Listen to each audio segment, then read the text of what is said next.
हमर कैसन हंसी कैसन गम जानी हम ही जिया तानी हम। हमर कैसन हंसी कैसन गम जानी हम ही जिया तानी हम। नहीं मिलल मोहब्बत सनम बस इतने ही कुछ ना कहम। दीवाना के दिल के तू का कैलू जेकर चैना करार गइल कि तोहरा से प्यार भइल जिंदगिया बेकार भइल कि तोहरा से प्यार भइल जिंदगिया बेकार भइल।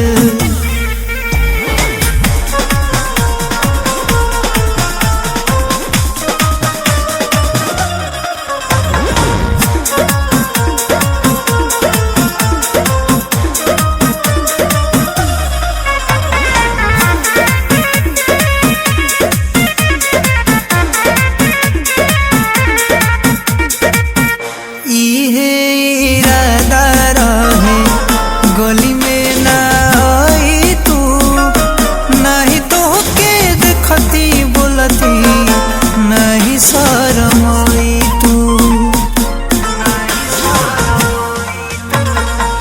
मीठी मीठी बतिया से ना हमके लुभाई तू अपन सपनवा रानी हमें ना दिखाई तू। काहे धोखा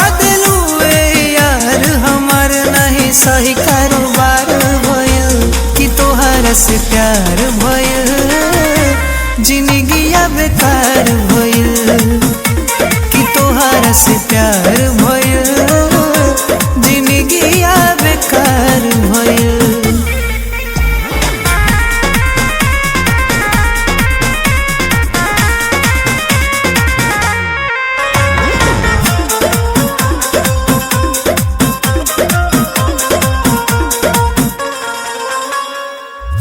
मननी तोहके मीत गलती रहे सब हमार हो।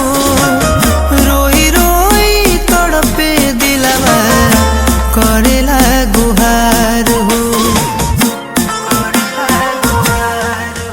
हाँ घाव देहलू हमके मनसा रहे का तोहार हो। मन गईनी वजन वफा के भइल ना संहार हो।